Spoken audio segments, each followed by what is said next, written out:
And in this video, I'm going to be using a training aid that Pete really does like to use. He's a huge advocate for this golf brand and this training aid, and it's something that we use a little bit in the academy as well. This is a fantastic training aid to encourage you to keep the club on plane or encourage you to have a better transition. GForce iron.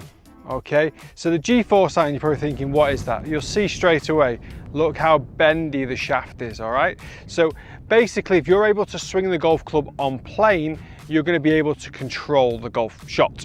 If you swing the golf club too much on the outside, because it's so bendy, you're just going to throw it over the outside and probably totally mishit it. If you drop it too much on the inside and maybe get an early extension, you're going to have the same sort of issue with the club, probably bottoming out a little bit too soon and catching it heavy. Lower and turn, because the majority of amateurs that slice the golf ball actually turn and then lower. So if you imagine you get to the top of the backswing, the body rotates, then the arms come down, and by doing so, the arms then swing the golf club to the left of target if you're a right-handed golfer. So that makes the swing path out to in, which, depending on what happens with the club face, can create a pull hook or a slice or whatever, or if you've got it under control, it could be a nice fade.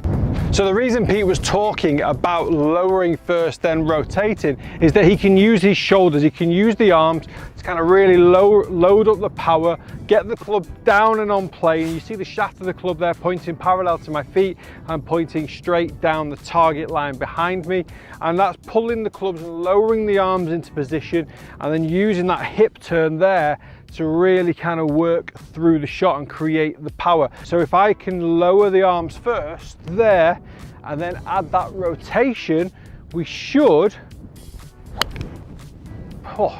strangle myself with my sunglasses, we should be able to compress down into the golf ball. But if that transition goes turn lower, we often get outside too much.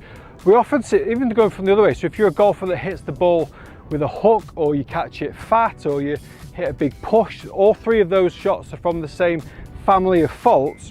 We can often see golfers get to the top here and then just kind of really drop. So you've lowered the arms, but you've pushed your hips in. So the early extension of the hips back into the golf ball is going to get the club stuck here. So we're not going to be back on plane. So although you've lowered your arms first, if you've pushed your hips into the golf ball, you're going to be stuck, and this is where golfers get very handsy and have to try to rescue the club as much as possible. So although it's important we understand how we get up to the top of the backswing, that transition is vital. So to go into more depth about lowering of the arms, we're pulling the arms downwards, okay?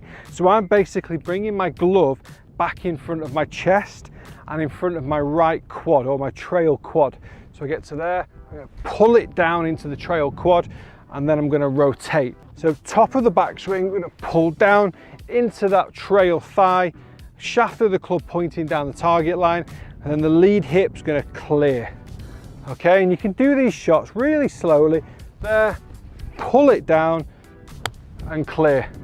Like I said before, the majority of golfers will turn and lower. Okay, they'll get to the top of the backswing, they'll turn and lower, and there's your slice. Okay, so we've got to feel like we're going to lower right in front of the trail quad, shaft of the club pointing at the target, and then we turn. Okay, and you get that nice wide follow through finish. You've stabilized the club face and you get this shot.